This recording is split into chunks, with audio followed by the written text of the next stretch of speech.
بەناوی خوای بەخشندەی میهرەبان حەمد و ثەنا و سوپاس و ستایشی بێپایان بە خوای پەروەردگاری جیهان، درود و سەلام لەسەر پێغەمبەری خۆشەویستمان صلی الله عليه وسلم و لەسەر ئەهل و بەیت و هەموو یاران و هەموو شوێن کەوتوانیان تا کۆتا زەمان. برایانی ئازیز و خۆشەویستم لە پرۆگرامی زاد قۆناغی دووەم بابەتی ژیاننامەی پێغەمبەری خۆشەویست صلی الله عليه وسلم گەیشتوینەتە ناپەڕەی 65 باس لە تەواضع و خاکیبوونی رسول الله صلى الله عليه وسلم. كان رسول الله صلى الله عليه وسلم جم التواضعي في غمري خاص الله وسلم زور متواضع خاكيبه لا يعتريه كبر ولا بطر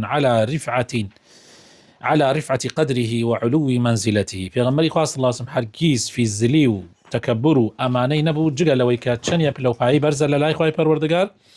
يخفض جناحه للمؤمنين ولا يتعاظم عليهم. دائما باڵی شۆڕە کرد بۆ ئیمانداران و هەرگیز خۆی بەسەریانە بە گەورە نەئەزانی.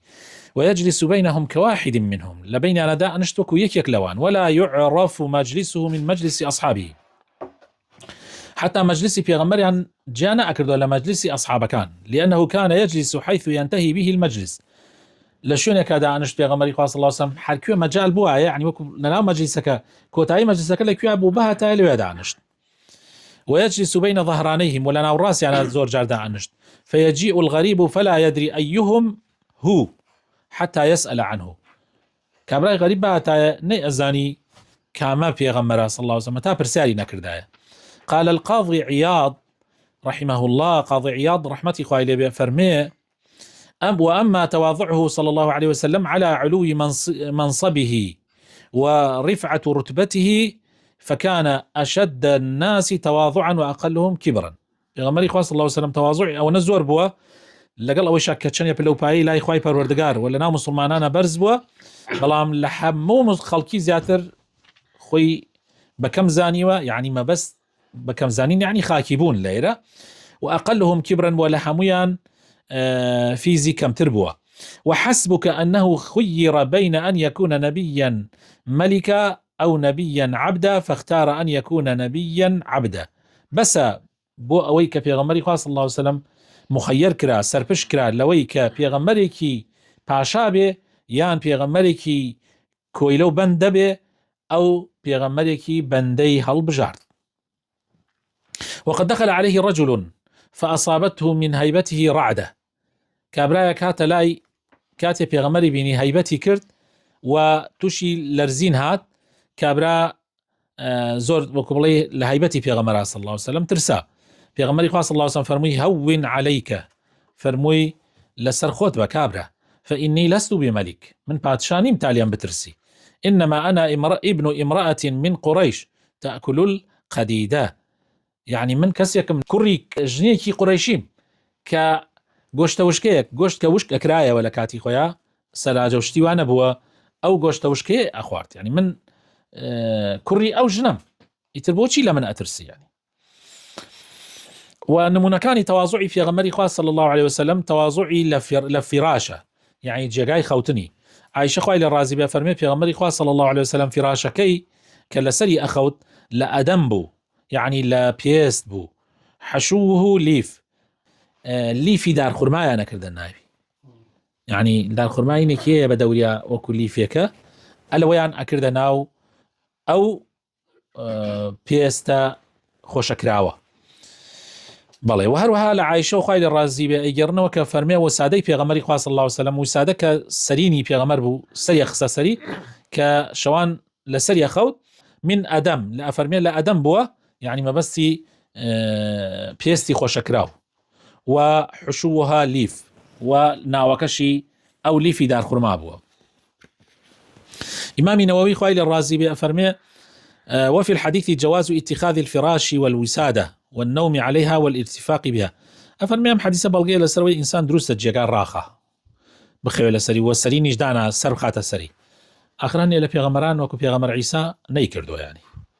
يعني أفرمي جائزة كبيغمر كردوتي معناها دروسة بيكي. وقال القاري ملع علي قاري أفرمي خوالي الرازبة أفرمي الأظهر أنه يقال فيه بالاستحباب لمداومته عليه السلام. ئەڵێ نەک تەنها دروستە بەڵکو ئەتوانی بێژی سنەتیشە، چونکە پێغەمبەر زۆربەی جار کردوێتی و ئەوەیش باشترە بۆ ئیسراحەتی ئینسان کە سەر بخاتە سەری عبد الله كوري مسعود خالد الرازي بفرمي اضطجع رسول الله صلى الله عليه وسلم على حصير في غمري صلى الله عليه وسلم لسر حصير يك روج يخوتبو حصير اوان حسيري او كاتا اغلبيتان بها لزمان خو ما نشابو لقامي شكل نزلوا قامي شوش تناكر او كم حسيرنا ابو كلا لايلون اكري استا فاثر في جنبه تاثير لا قبل غيب في غمر كردبو كاتيك هل صاب غمري صلى الله عليه وسلم يستم او داز بين ما بشتيا سيرم كرد اوايا وتم اي في غمري خو اي بود فرماند نكشتيك بول راب خين توزي نرم بعوات حسيرك تاثيري كروش نواركي بقي قبل غته ودياره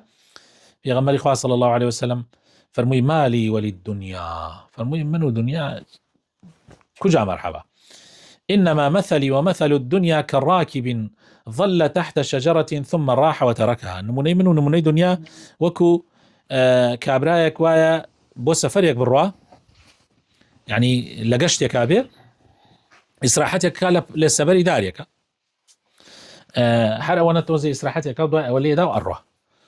يعني ما بس دنيا وكو سبري دارك واحد من إيشكم لو زورتره عيس مسافر كدي لبالي دارك لسبري دارك عيس راحتك كاكو نايع تخليه يو داربه تو ساعتك إسراحتك تيو أروي ابن القيم أفرمي في غمري صلى الله عليه وسلم جاري وابو ولا فراش خوت وبعني جيجايك يعني براقصو جاري وابو لسر بيست خوتوه هر هیچ شيتيان ابو جاري وابو لسر حسير خوتوه جاري وابو لسر زوي خوتوه جاري وابو لسر سيسم خوتوه جاري وهبوا لسر لم خوتوه جاري وهبوا لسر عابر رشقي خوي خوتو هي تواضعي في غمر صلى الله عليه وسلم ونيا وخوان نيسي ما قال جاك كمان بوريت الخوان نابات تابع تواضعي في غمر صلى الله عليه وسلم لا مجلسيا ابو ذر وابو هريره يجرنا فرمي في غمر صلى الله عليه وسلم كاتي دانش لنيواني اصحاب كانيا كابرايكي غريباتا نيناسيو برسيارك لويت كما محمد كما رسول الله صلى الله عليه وسلم بويا فرمي داوما كل في غمر صلى الله عليه وسلم كوا مجلس توزم شونكي او برز به بوي كيك هاد بيناسي بزاني او في غمر صلى الله عليه وسلم بويا دكان كمان بوي كرت يعني كرسي تقريبا اوت شكل خش دروس يكلا توزم برز في غمر صلى الله عليه وسلم لباني او دانش تاو كلنا اصحاب كان ديال بي وتري مش وشوار دور دانش يعني دروس انسان لبانش تك دانش روجي كان لما هو كسيك اما لباني نقدان شنو درس معنا دا الرسم لدور الرسم ما نقدر ما وسطه ولا سر ودانشتي برا هركو عادته انسان بو قسكاني مسيطر بلا قسكانيا من بربو كراوه من بربو شي دان راوه لا هلا براوه بو شو كان مسيطر بي تا خلقي دوا ببينيت او يكلا دوا ودانشتو بله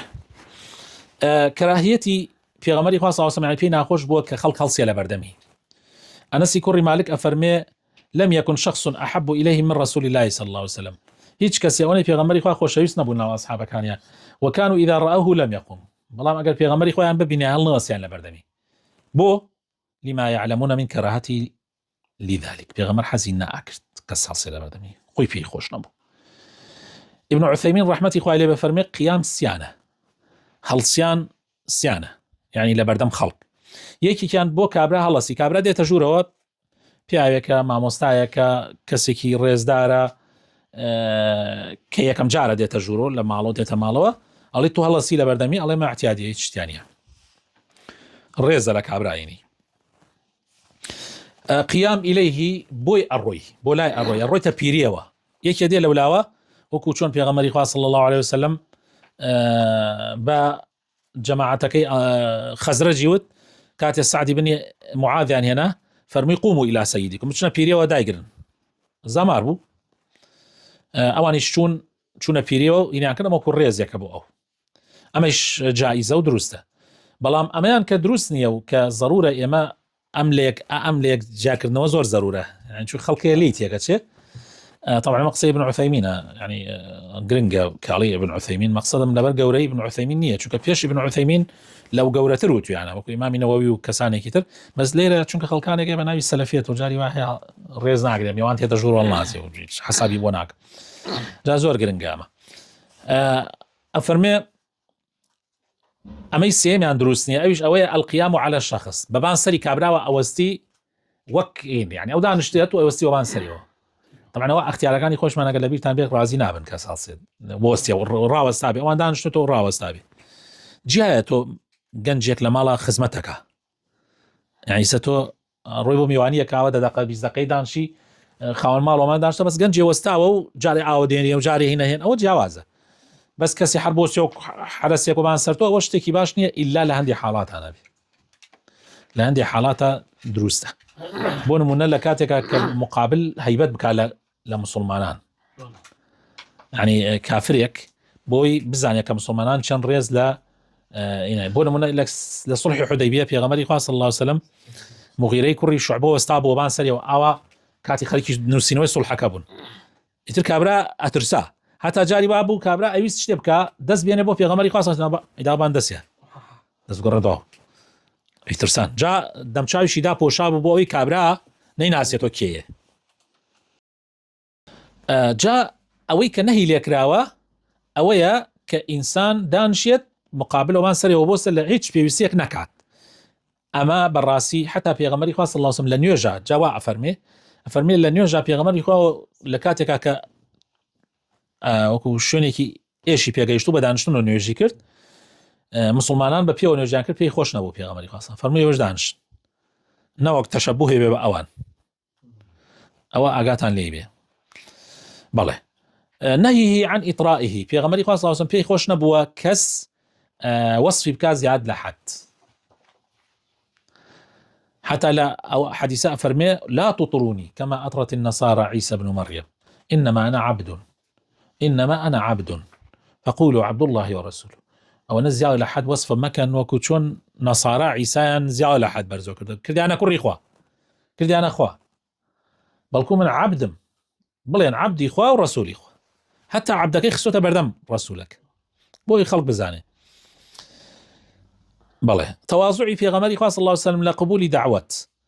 ئیسەیەکە لەو شتانەی لەو سیفاتانەی کە لە پێغەمبەرا بۆ زۆر عەجیب بووە پێغەمبەری خوا هەر کەسێ دعوەتی کردووە ڕۆیشتووە طبعا مع العلم ترساوی شەکەوە ترسی شە بۆ کەش دەرمان خواردی کەن و کردویشانە زۆر جار لە دعوەتیە دەرمان خواردیان کرد يعني بەڵام پێغەمبەری خوا صلی الله عليه وسلم بۆ تەواضعاً کردوێتی حتى ئەگەر دعوەتیان بکردایە بۆ خوبزی شەعیر کابرایەک ئەگەر بیتایە نانی جۆمانەی پێغەمبەری خوا ئاچوو لەگەڵیە تواضعي في غمر خاص صلى الله عليه وسلم طبعا هل لو بابتها عليت في غمر خاص صلى الله عليه وسلم أجر كراعي كيف بدرياية كراع يعني لا أجنوي حيوان بخواره ويسقانكي نازم شي بيالين قاد شولاق وأمانك أكلت ناوي نزوج أقوشتك شي لي أكلتوا أجر أوبا في غمر بدري الله قبولية كرت في غمر خاص صلى الله عليه وسلم وأجر لسر أوش شوربایەکی ئەوە دعوت بکرێ پێغەمبەری خوا صلی الله عليه وسلم ئەچوو و هەر کەسی هەدیەی پێ بدایە قبوڵی کرد بەس سەدەقەی قبول ناکرد پێغەمبەری خوا چونکە سەدەقە لەسەر پێغەمبەر و ئالوبەیتی پێغەمبەر حرام بووە بەڵێ تەواضعی پێغەمبەری خوا صلی الله عليه وسلم لە ماڵە عەمرە ئەفەرمێ وتیانە عایشە وتیان پێغەمبەری خوا صلی الله عليه وسلم بەهاتایەتەوە ماڵ چییە کرد ئەیفەرموو پێغەمبەری خوا صلی الله عليه وسلم بەشەرێک بۆ لە بەشەرەکان ئەهاتۆ بۆ ماڵ خۆی جلوبەرگەکەی خۆی پاکە کردەوە دڕکی پێوە بواە شتێکی پێوە بواە پیسێکی پێوە پەخۆی پاکە کردەوە قوڕێک شتێکی پێوە بواە حتا جاری وا بووە بزنێکیان داوەتە ماڵی پێغەمبەری خوا صلی الله عليه وسلم ماوەیەک ئەمانەت لایەن بێ و شیرەکەی بخۆن بدۆشن بۆ خۆیان بیخۆن پێغەمبەر خۆی دۆشوێتی جاری وا بۆ خۆی بەدەستی خۆی خزمەتی کردووە لە ماڵە یعنی خزمەتی خۆی کردووە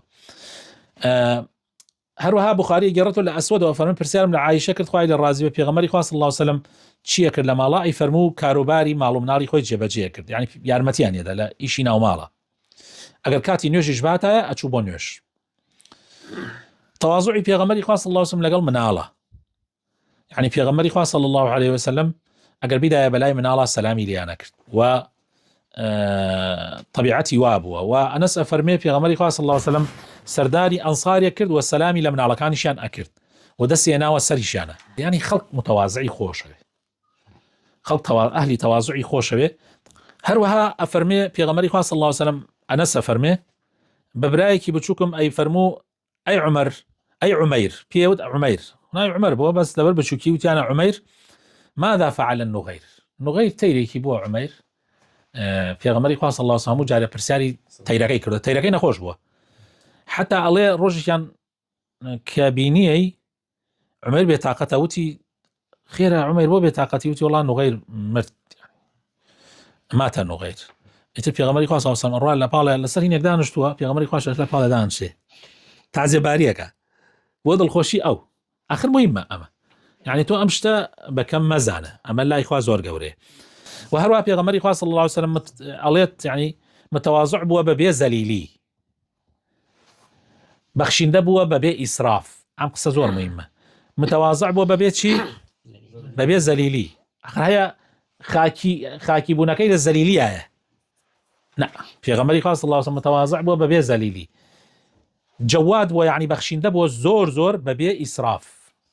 ئیسرافی نەکردووە لە حەد خۆیە دڵنەرم بووە بەرامبەر بە هەموو مسلمانێک بەڵام لەگەڵ ئەوەیشا ئەگەر حەدێ لە حدودەکانی خوا بووایە پێغەمبەری خوا صلی الله عليه وسلم جێبەجێ کرد وەکو ئەوەی فاتیمە کە دزی کرد مەخزومیە ئافرەتە مەخزومیەکە چەندێ محاولیان کرد پێغەمبەری خوا صلی الله عليه وسلم فەرمووی بڕیاری شریعەتی خوا بێ جێبەجێ بکرێتەوە هەنێ مەسائلێ ئەبێ لە کاتی خوا جێبەجێ بکرێت